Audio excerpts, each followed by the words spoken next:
Hi guys, I just wanted to start off this video quickly with a slight apology. This is going to be another video of me just talking. Um, I tried to get footage from the movie to kind of help explain my points a little bit more and also make it a little bit more engaging to watch, but Netflix is where I watched it and I couldn't like screen cap it because Netflix has I guess, a built-in feature to combat probably piracy where all my footage was just dark. It was black, and then the audio came through, but there was no actual visual. And I checked to see if maybe somebody uploaded clips or things, on that on YouTube. But the only thing I could find was other people's reviews, and I don't want to take anyone else's footage. So I tried to get actual stuff, footage for you guys, so the video wouldn't just be me talking again, but I couldn't really pull it off this time. So I apologize about that.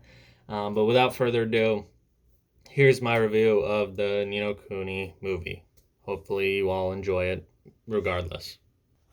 Hello everyone, Dave here, back with another video. I hope you all are doing well. Today, I'm going to be doing a film review, a review of the NiNoKuni film. This is a film that came out, I believe, back in 2020 or 2019. It might have come out in Japan in 2019 or something like that. But anyway, it was a film that got picked up by Netflix and put on their platform, and I've watched it once before. I watched it when it came out because I'm a big fan of NiNoKuni. I love the franchise. I love the property. I've played through the second game, I think 3 or 4 times. I love reading up about the lore. I love the characters. I'm currently playing the first game for the first time, so that's a lot of fun. And I might try Crossworlds. I'm not a big mobile game guy, and I've been hearing a lot of negative things about it, but we'll see how that goes if I decide to try it. Maybe I'll make a video about it. I don't know. But anyway, I decided, since I'm on a big NiNoKuni kick right now, I figured I would watch the movie again. And I remember when it first came out, I watched it and thought it was fine. But then upon rewatch, and I guess upon playing the first game, because before I had only played the second one, and I feel like with a lot of the knowledge that comes into play from playing the first game, because this movie is very heavily inspired by the first game, and doesn't really focus on the second game much, except the only thing that I could tell was blatantly similar were obviously the people, but those are kind of the same throughout both games. The style is the same throughout both games, but the kingdom being Evermore, and that's the kingdom that Evan establishes in NiNoKuni 2. So that was really the only big similarity I felt to NiNoKuni 2. So when I watched it through the first time, I thought it was fine. But upon having the knowledge I have now with playing NiNoKuni 1, it's a little... It's a movie that starts strong, but ends pretty underwhelming. And I took some notes as I watched. If you guys are familiar with my Jujutsu Kaisen review, that's kind of how we're going to do things. I would like to get some clips in this video, just to see, like, to help my point, but I don't know if I'm going to be able to do that, but we'll try. But anyway, let's do it. So like I said, this is a movie that starts strong, so we're going to start with the stuff I like, and then we're going to finish with the stuff I didn't like, and then we're going to just talk about it. So let's start. So first off, this is I touched on briefly a second ago, but NiNoKuni is a series that's great at world building. These are worlds that you feel like you really would love to live in. They're so vibrant, they're so colorful, they're so lively. I mean, there's a scene in the beginning of this movie when the characters first wind up in Evermore, where they go to this local pub, and they're drinking with all the characters there, and that seems like it's a fun a fun, like I said, lively atmosphere. So a playful and enjoyful and joyful place. Sorry, I don't know why I can't talk today, but yeah. So I mean, NiNoKuni has always been great with its world building. I mean, having Studio Ghibli for the first game, um, really helps out with setting the scene, and then going off of that art style for the second game, um, and for the movie. Obviously, it's not Ghibli inspired. Really, Ghibli only did that first game, which isn't even technically the first NiNoKuni game, I don't think, because weren't there two DS games that came out only in Japan? I don't know if Ghibli was involved with those. I don't really know the history of those, but either way, great world building, and that's something that the series has always been known for. Um, the movie has a little bit of humor. It's not very funny, and there really isn't a whole lot of humor, but there's a joke in there about it's about two guys, Haru and Yu. I probably should have started with the actual plot for those who don't know, but I also want to leave this video as spoiler free as possible, just in case anyone hasn't seen it yet or might want to give it a try. But it's about these two guys, Haru and Yu, and they get transported to the world of NiNoKuni, to Evermore. And actually, the world of NiNoKuni doesn't make sense because NiNoKuni translates roughly to another world. So it's literally they get transported to another world that's tied to their own in many ways. And this is where the first game touches on that. Is there's a lot of parallels between the real world and their world and another world. People look the same. They might have similar jobs. They love the same people. They like the same things as their counterpart from this parallel universe that they're in. So the two main characters, Haru and Yu, get transported there, and the little comedy bit that I was referring to is like, oh, what do you think we are, villagers A and B? And then they go up to the gate and they're like, hey, we want to talk to the queen because that resembles a friend of theirs who's in trouble in their world. And they're like, hey, if we talk to this princess, maybe that will give us answers on how to help our friend back in our world. And the guard's like, hey, who are you guys? And they're like, villagers A and B. I don't, I obviously didn't do it justice, and that's where a clip would be nice, but just in case I'm not able to find those, I have to kind of explain it all myself. But yeah, so there's little bits of, just not necessarily outright laughs, but like just some fun little, hey, that's funny kind of moments. Which, being a humor guy, I always like when a property can take itself a little less seriously and kind of just have some fun. So back to the parallels in the first NiNoKuni, they explain the concept of soulmates, which is what I briefly. Let me rearrange my camera a little bit here.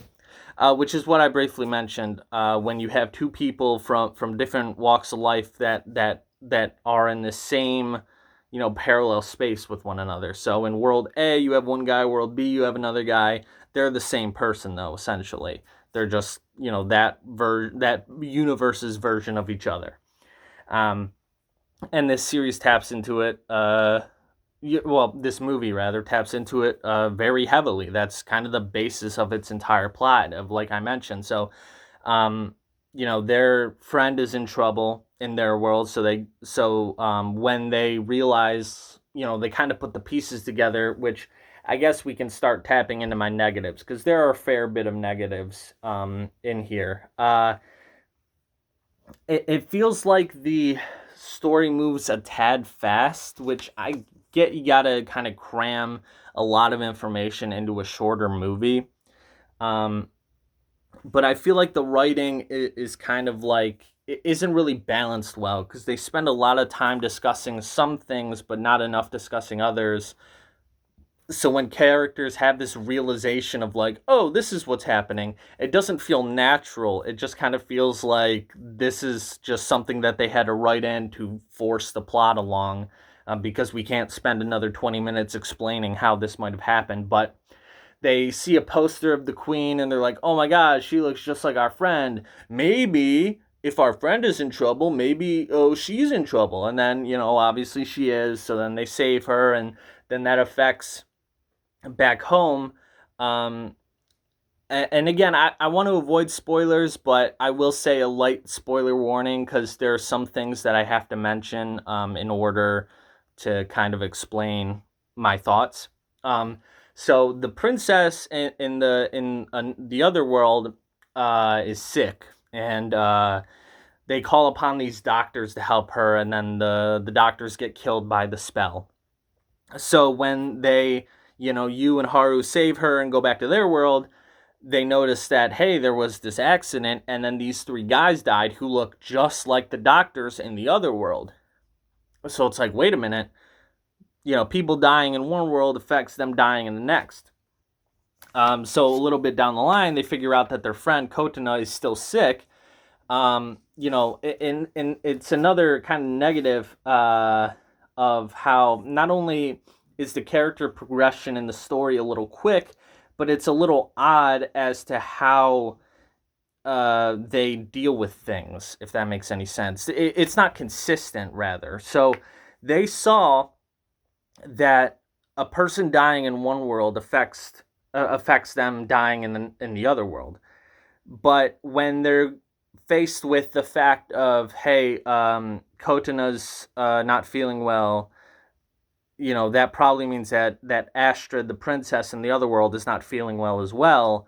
Haru thinks, oh, I have to kill Astrid. That's the only logical conclusion. And that just sets up like a forced conflict, I feel. It's not natural. It's not like we saw one person get better and then one person get worse. It's, we saw definitively people die in one world, they die in the other world. So wouldn't he want to help you protect Astrid, because you is saying, no, that's not right, that's not how it happens, you can't just go kill her, because one, it's not right to kill people, and two, it's not going to solve anything. You're going to wind up killing Kotana as well. That doesn't make any sense. And they have this very blatant foreshadowing at the beginning of the movie where Haru's playing basketball and use like, Poindexter over here, like, oh, if you plan out your movements, you could have scored more points.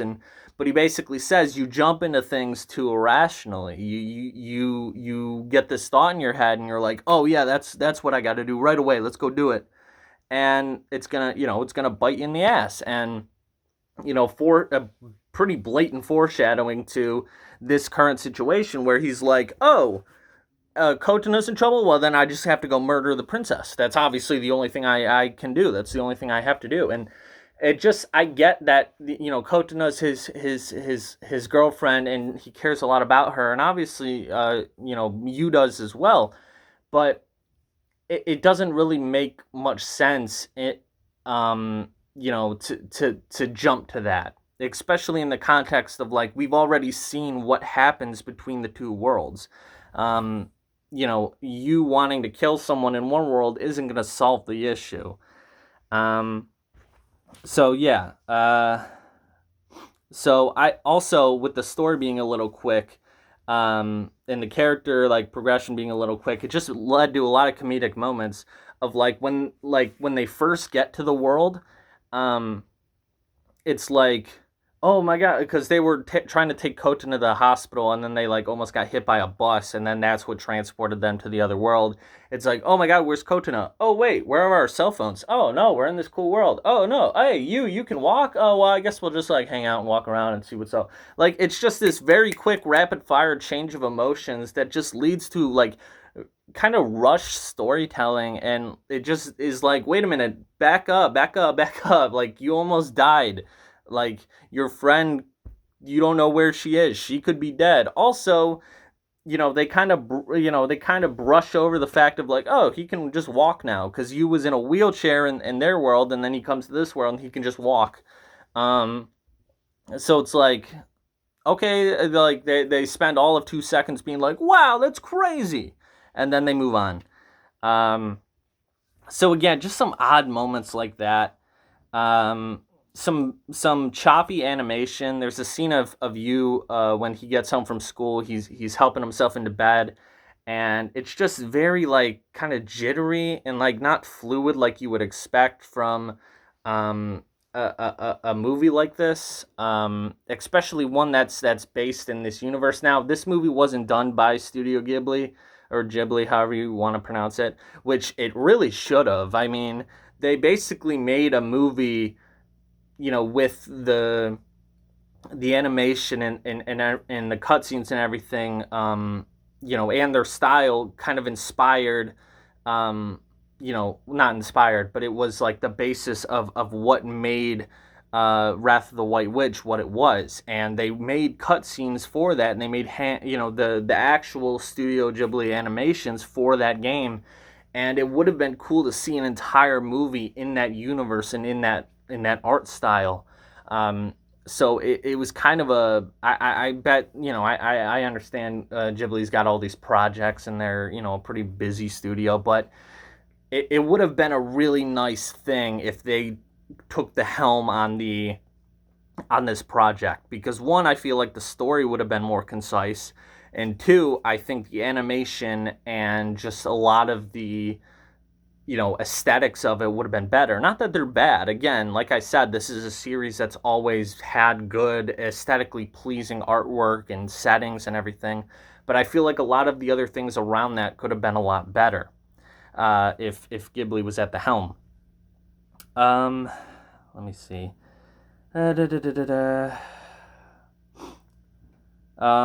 Plot, being the way that it is also very predictable. You kind of see the twists and turns coming from a mile away. And like I said, it moves very fast, especially near the end. I mean, that's where it really started to kind of lose my interest. It's like the whole build up and, them explaining the pieces of how the worlds interact with one another. It reminded me of when I was playing NiNoKuni, playing the Wrath of the White Witch for the first time, and them explaining how things worked. And just the world is nice, and everything is very nice, and bright and cheerful. Well, not all the time. There are bad guys, but for the most part, the world of NiNoKuni is very, again, like I said, it's a world that you could see yourself living in. It's a world that you could see yourself being a part of. But a lot of it is just rushed. A lot of it is just either kind of weirdly explained or rushed. And the characters, while they're not poorly written, they have weird motivations and they have weird reasoning for things. And I think Haru is the biggest example of this, because his jump from like, we have to kill the princess, to and then he immediately comes around at the end of the movie like, oh wait, no, that's not how it happened. It's like, yeah, dude, that's kind of what this whole thing has been about. That's what Yu's been telling you this whole time. That's what you've seen with your own eyes. Like, I just don't understand.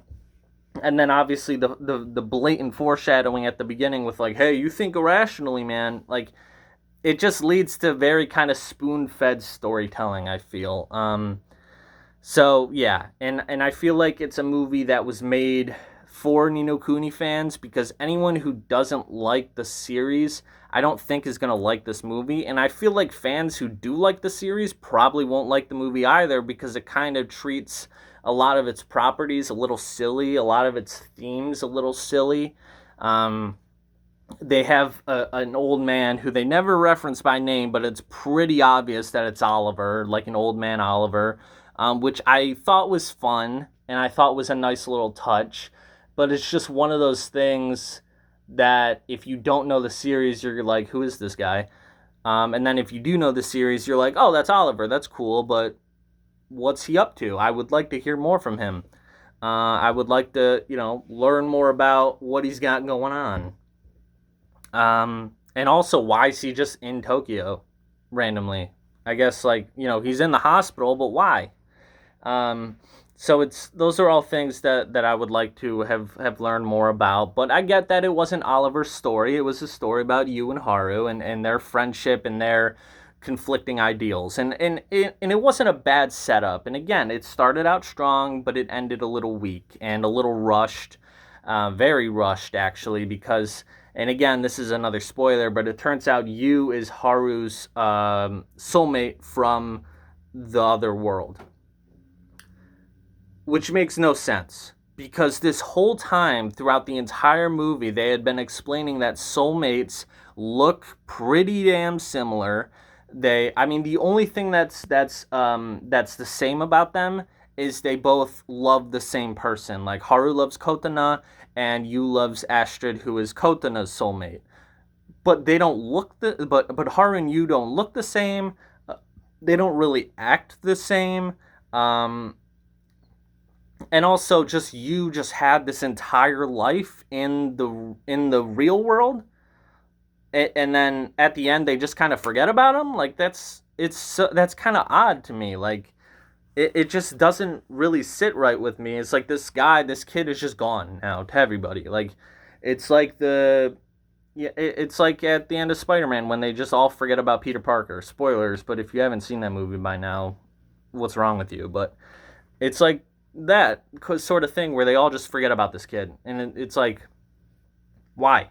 Um, and it just doesn't make sense. It feels like something that they kind of threw in there to be like to kind of explain like, oh, this is why you was able to do these things that Haru might have not been able to do, or this is why you feel so strongly about protecting Astrid when he doesn't really know her, but yet he does know her because it's Kotana and blah blah blah.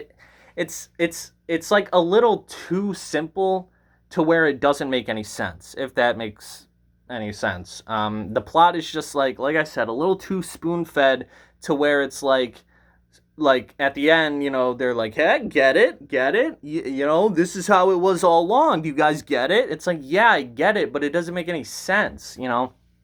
It just is kind of silly. The ending is pretty forced and pretty silly in my opinion. um this whole kid's life now in this other world is just completely gone, and nobody remembers him. And I guess it doesn't really matter because he enjoys his life in the other world, and he's like king or whatever now, and he gets to be with the one he loves, and then Haru gets to be with the one he loves. But it just feels weird, and it just feels like an odd ending. um so yeah, I mean, at the end of the day, not a bad movie. Starts off strong. Good world building, good aesthetic, good art. NiNoKuni's always a great property when it comes to that sort of stuff. I love the idea of the parallel worlds, the soulmates. Also, like I said with the story, you could tell from a mile away. You could tell that theater that guy was bad, right? You could tell that wizard guy was bad just from the freaking beginning. Like that was no, there was no twist and turn there. Um, but it would have been kind of interesting to see in the real world if there was a parallel at all. Like, because there's all these talk of soulmates and everyone's got a parallel, but some of the characters just don't seem to have a parallel. They're just only there for the sake of the plot of the film. It just is a little odd. Just everything about it. Not everything about it, I should rephrase myself, but a lot of things when it came to that plot, and it came to the conflict, seemed very forced and very odd, just in the grand scheme of things. Um, but like I said, characters are fine. Although some of their motivations were weird. Um, there was also another unintentionally funny moment when the bad guy takes control of Haru because Haru had a change of heart like that. He was all like, "Oh, I have to do what I have to do," and then all of a sudden, he's like, "Oh, never mind, he was right." Like that again, very forced, but either way. And then the bad guy takes control of him for a brief second, which was inconsequential because, like, he takes control of his armor, and then and then Yu just kind of hits him, and then his helmet flies off, and then he's like, "Oh, I'm good now." Like, it just seemed very inconsequential to have him be controlled. But a very unintentionally funny moment is when he's getting controlled and he's like trying to resist drawing his sword, but then he has to because he's under this mind control. And then Yu's like, "Oh man, Haru, I think you're being controlled." It's like, no shit, Sherlock, like you should probably do something about that. And he did. Obviously it cured itself in like 2 seconds. um but yeah, again, let me wrap this up here because I've done a lot of rambling and a lot of jumping all over the place. I'm not a good reviewer, but I enjoy it, And if you guys enjoy my all over the place kind of rambly style, then there you go. If you don't, then sorry. But at least I took notes this time, you know. But anyway, yeah, so story was fine at first, but kind of a bit of a letdown. I think there's a lot more that they could have done with this property. It makes me want to see them get a second chance at a NiNoKuni movie. It makes me want to see Studio Ghibli helm a NiNoKuni movie, because I think that could be really good.